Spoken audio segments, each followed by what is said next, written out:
Bienvenue si vous nous rejoignez pour vous informer. Direction la vice-primature de la Défense. Au moment où les affrontements s'intensifient sur les lignes des fronts au nord Kivu entre les forces armées de la République démocratique du Congo et les rebelles du M23, le vice-premier ministre, ministre de la Défense nationale et ancien combattant Jean-Pierre Bemba a effectué une descente ce vendredi 9 février 2024 à Goma, chef-lieu de la province du Nord Kivu, l'objectif étant de s'enquérir de la situation sécuritaire dans cette partie du pays. Nous y reviendrons avec force et détails dans nos prochaines éditions.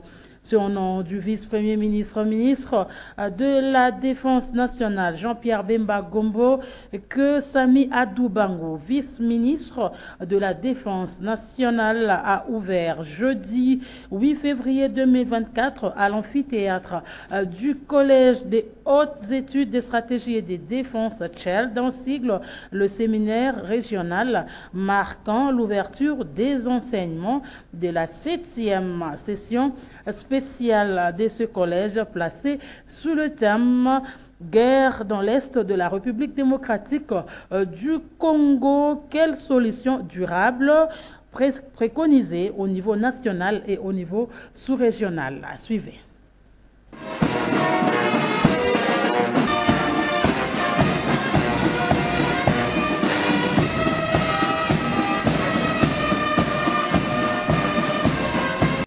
C'est au nom du vice-premier ministre, ministre de la Défense nationale et ancien combattant Jean-Pierre Bemba Gombo que Sami Adoubango, vice-ministre de la Défense nationale et des anciens combattants, a ouvert jeudi 8 février à l'amphithéâtre du Collège de hautes études de stratégie et de défense CHESD, le séminaire régional marquant l'ouverture des enseignements de la 7e session spéciale de ce collège. Placé sous le thème Guerre dans l'Est de la République démocratique du Congo, quelle solution durable préconisée au niveau national et au niveau régional dans le cadre du programme de l'année académique 2023-2024 et de recherche stratégique du CHESD.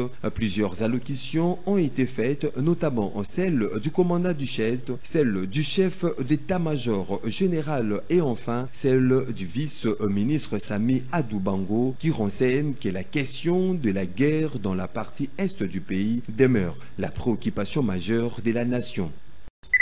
En ma qualité de représentant de son Excellence Jean-Pierre Bemba Gombo, vice-premier ministre, ministre de la Défense nationale et de l'ancien combattant, qui, en raison des charges opératives en cesse, la République n'a pu être présente pour nous. Je souhaite souligner que la question de la guerre à l'est de la République démocratique du Congo demeure la préoccupation majeure de notre nation depuis près de 3 décennies. Sa volonté va la force. Les conditions de conflit sont créées à partir du moment où les autres États désapprouvent ces comportements. La République démocratique du Congo a été appréciée pour avoir existé au dictat de ceux qui combattent les ressources naturelles contenues particulièrement dans ce sol et ce sous-sol. Aujourd'hui, soyons clairs, les adversaires, principalement le Rwanda avec ses forces armées, et puis les souffrances indicibles à notre population dans la partie est de la République démocratique.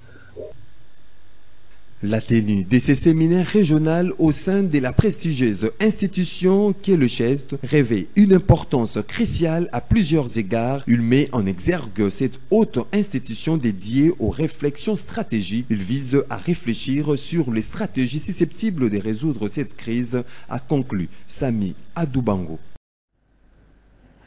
Sachez en plus bref que le gouvernement congolais voit d'un mauvais œil la signature d'un accord militaire mercredi entre le Rwanda et la Belgique. En effet, dans une note verbale du ministère des Affaires étrangères, Kinshasa a exprimé clairement sa désapprobation du soutien militaire de Varsovie en faveur de Kigali, craignant ainsi d'endeuiller davantage les Congolais. Le chef de la diplomatie congolaise trouve indécent que la Pologne s'allie à un État agresseur.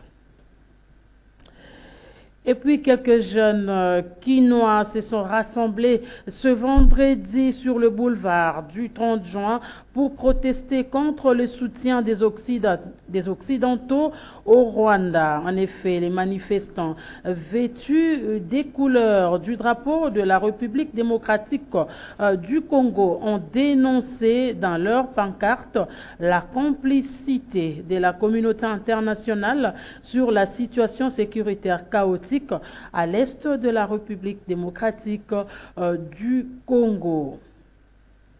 Une autre indignation, c'est celle de la Belgique qui se dit très préoccupée par la nouvelle recrudescence des violences au Nord Kivu. Le ministre belge des Affaires étrangères a fait cette déclaration dans un communiqué publié vendredi sur le site de l'ambassade de la Belgique en République démocratique du Congo. Il regrette que cette violence s'ajoute à une situation déjà très difficile pour les populations civiles dans l'est du pays en raison des exactions de nombreux groupes armés. La diplomate belge demande donc aux groupes armés de mettre un terme à ces violences et que le Rwanda cesse tout soutien au M23. À l'Assemblée nationale, 5 jours après les travaux en commission, Serge Bahati, secrétaire, rapporteur du bureau provisoire de l'Assemblée nationale, a fait le point de ces travaux. Sur les 26 commissions, 21 ont déjà déposé leur rapport des travaux sur la table du bureau provisoire de la Chambre basse du Parlement. Suivez. Le bureau provisoire a 3 missions précises qui sont régies par l'article 12. D'abord, la validation des mandats des élus. Deuxièmement, l'élaboration et l'adoption du règlement intérieur. Et troisièmement, l'organisation et l'installation du bureau définitif. À ça, la première étape, nous avons justement commencé par la constitution des commissions provinces. Cela sous-entend la mise en place des commissions par province de chaque élu qui ont justement eu à analyser les pièces jointes et les documents reçus de la CENI afin de pouvoir vérifier ses pouvoirs. Et comme vous le savez, la plénière du 2, donc le vendredi passé, nous avions convoqué toutes ces commissions à débuter les travaux le 5. Et aujourd'hui, c'est le 5e jour, car nous leur avions accordé un délai de 5 jours. Et au moment où je vous parle, nous avons reçu 21 rapports de ces commissions. Et au moment où nous vous parlons, nous contactons les autres provinces restantes, dont notamment la province du Lualaba, la province de la Lomami, la province du Bawele et de la Mongala. Les travaux ont évolué très bien, c'est-à-dire que chaque commission a eu à faire cette vérification, l'analyse des documents. Et au moment où nous vous parlons, comme j'ai dit, nous avons reçu les rapports de toutes ces commissions-là, et il n'en manque que pour 5. Donc l'étape qui va suivre d'abord pour la première mission de la validation, c'est de convoquer la plénière afin de pouvoir restituer le rapport de chaque commission, afin que la plénière puisse entériner. Une fois validé, ces élus auront leur mandat et pourront maintenant passer à l'autre étape qui est de constituer la commission spéciale afin de pouvoir travailler sur l'élaboration et l'adoption du règlement intérieur. Alors, comme vous le savez, ce n'est pas quand même un travail si facile parce qu'il faut quand même analyser la documentation de chaque élu. Et c'est ce qui explique. Et d'ailleurs, c'est ici l'occasion pour le bureau de pouvoir féliciter tous les élus pour la diligence, parce que comme vous pouvez le remarquer, nous sommes vraiment dans les délais et dans les prescrits. À Beni, le bâtiment qui abrite l'état-major de la police nationale congolaise commissariat urbain a été définitivement remis à l'État congolais par la MONUSCO ce vendredi 9 février 2024. Et c'est le chef de bureau de la MONUSCO, Beni Lubero, Josia Abba, qui a procédé à la remise définitive de ce bâtiment à l'État congolais. Les détails dans ce reportage. C'est un moment très important dans le cadre de la police, notamment du Nord Kivu et de Béni en particulier, parce que ça renforcera davantage cette qualité de cette police que nous voulons.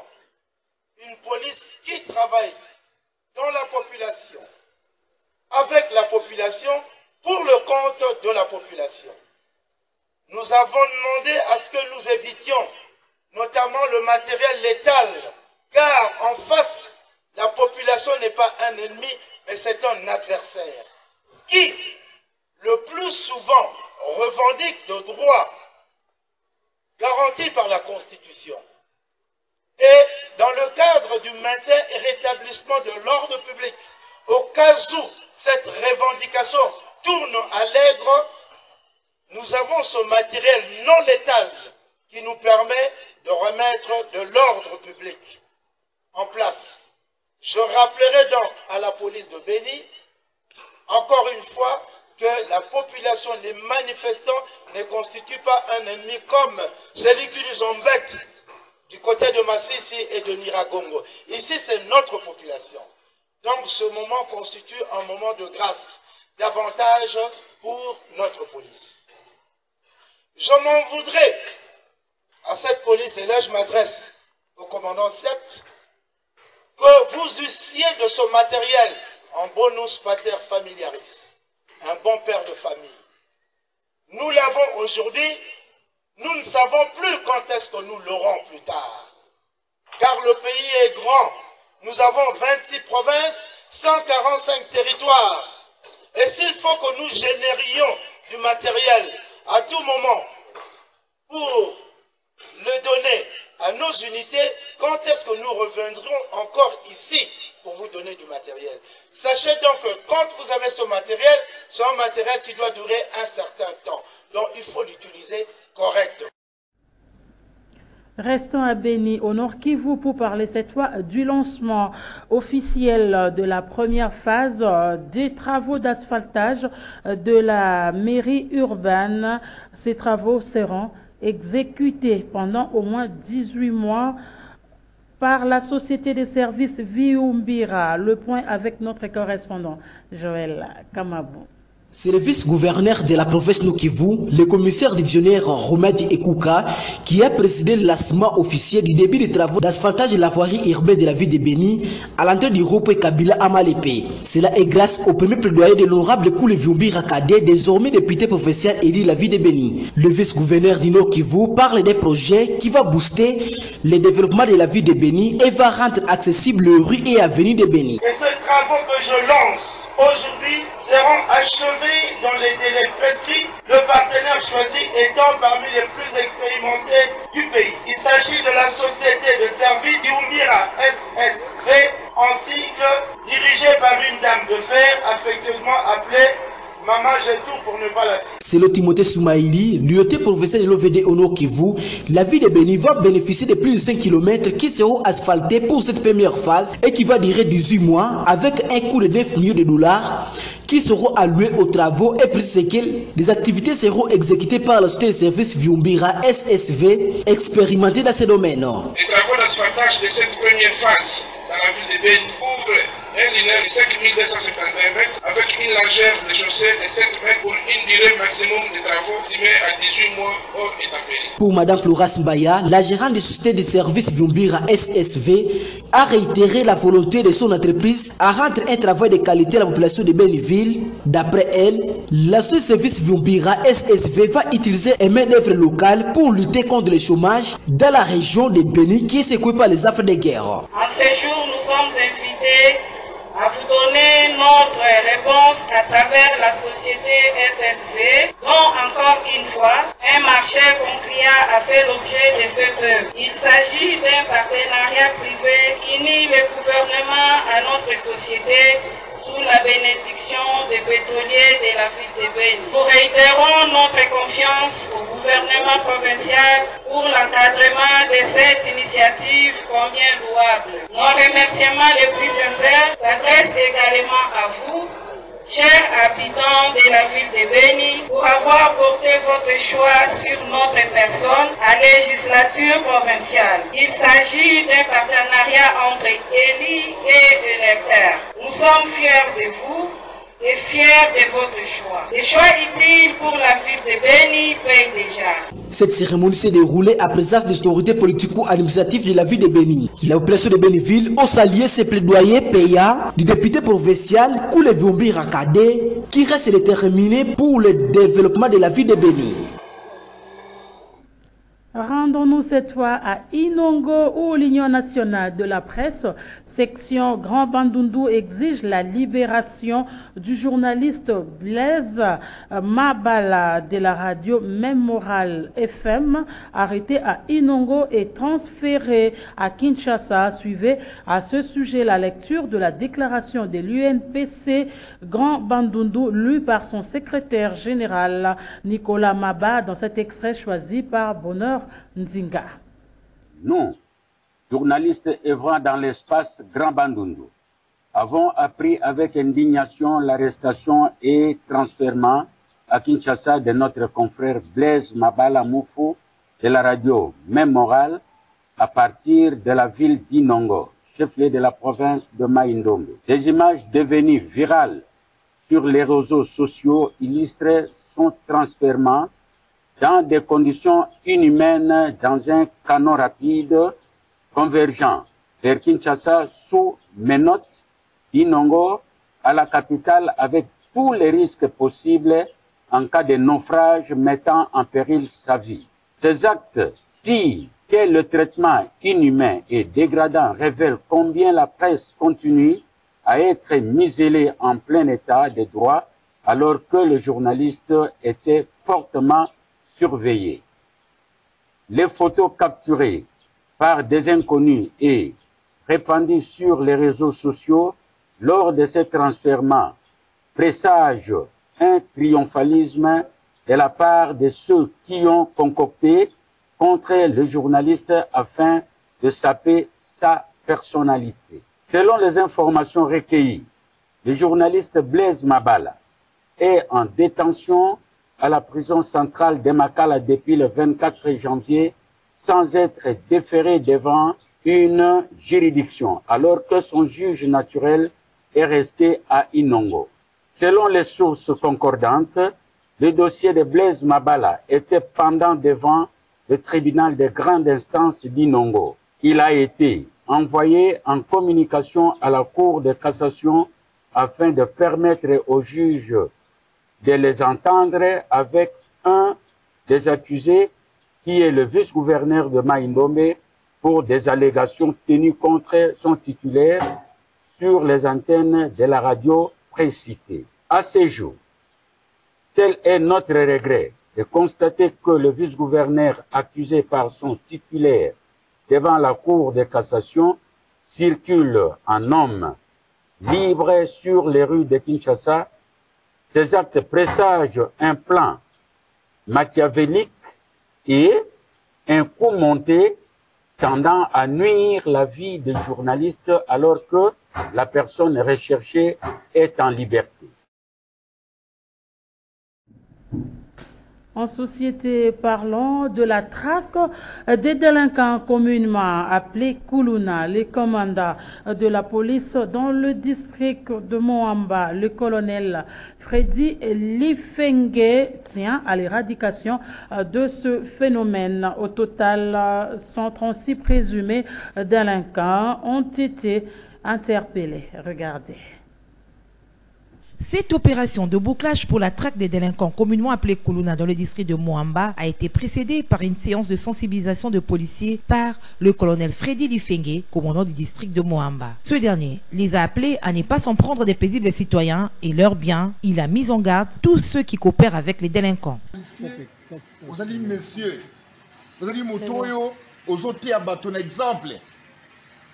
Mais il n'y a aucun intérêt, au seul cas, vous avez poche na yo. Au commis na zéro kangiba kuluna, au commis qu'on négocie kuluna na balabala.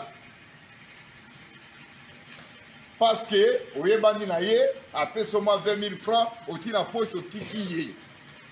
Tala, oyo toko surprendre ye. Aza ko négocier na bato mabe tozoluka. Bo bazali ko déranger population na biloko na bango. Yo policier tomoni yo za ko négocier na kuluna. Eza mawami mpona yo. To considérer yo lokola kuluna. Eza bongo te? Ngana lingi tolali boye résultat ezala. Ndenge mokonzi na ville alobaka. Tozana besoin ya résultat. Déterminé à éradiquer le phénomène Kuluna dans le district de Moamba, les éléments du colonel Freddy Lifenge ont dès l'aube parcouru les quartiers avenue de Lemba à la recherche de ces jeunes délinquants qui perturbent la quiétude de la population. Ainsi, 136 présumés Kuluna ont été interpellés, parmi eux 34 qui étaient ciblés.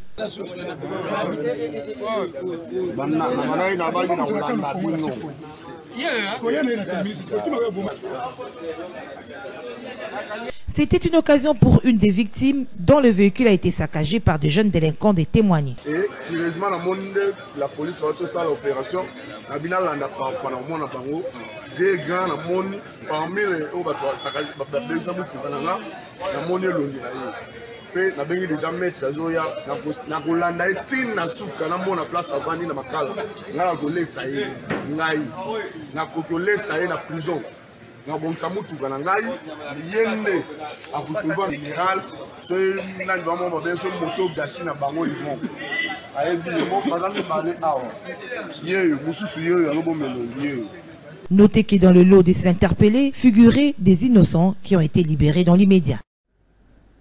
On n'en a pas fini avec les léopards qui affronteront demain, samedi 10 février 2024, sur le coup des 18h, les Bafana de l'Afrique du Sud. Les deux demi-finalistes malheureux vont se disputer la 3e place de la CAN 2024. Suivons les Quinois interrogés à ce sujet. On peut dire que on doit quand même dire un bravo à nos joueurs, à nos poulains, à nos fauves. Par rapport aux efforts qu'ils ont fournis par rapport à cette compétition, c'était vraiment inattendu. On savait que, comme l'entraîneur disait, comme notre technicien disait, que lui s'est apprêté pour le quart de finale, mais là, l'équipe a quand même pu avancer jusqu'au niveau de la demi-finale. Mais, chose qui reste qu'on peut demander pour le match de demain, qu'il fasse seulement un effort de nous faire quand même plaisir, de porter quand même la médaille de bronze. Cela, ça sera quand même quelque chose de bon. Mais je sais que ce que j'ai beaucoup plus détesté, c'est par rapport à notre message que les supporters avaient brandi à la tribune, donc sur le pourtour, que la Canal Plus a refusé. On connaît que le Canal Plus, c'est une chaîne française dont le propriétaire, c'est M. Vincent Bolloré. M. Vincent Bolloré, c'est lui qui est aussi parmi les partenaires financiers de la guerre de l'Est. On connaît tout ça. Congolais et amateur de football, je dois toujours souhaiter la victoire. Ça sera de la valeur, ça sera de la joie parce qu'on n'y attendait pas d'y arriver là où nous sommes. Le coach nous a dit, on était dernier dans le pool. On était dernier avec 2 défaites. On a signé le contrat avec le coach Sébastien pour aller à la Coupe du Monde, non pour aller à la CAN. Mais du moins, il a fait l'effort. Il est parmi les meilleurs coachs que je n'ai jamais vu au Congo. Il a fait l'effort. Il nous a eu du 0 aux 12 points. Et on attendait vraiment arriver à la finale. Donc on n'est pas arrivé. Donc la 3e place, c'est la RDC qui mérite ça. On a besoin de 3e place là parce que c'était pas facile déjà, comme vous venez de dire, c'était pas facile. 3 matchs nuls, on a gagné Guinée, mais avec la Côte d'Ivoire demi-finale, Dieu a fait comme il a fait, on ne peut pas juger Dieu. On est là aussi grâce à Dieu. Et ce que je souhaite pour le match de demain, si je peux pronostiquer, je vais 3-1 pour l'RDC. Et voilà, ce journal est terminé. Merci à vous de nous avoir reçus chez vous. Au revoir.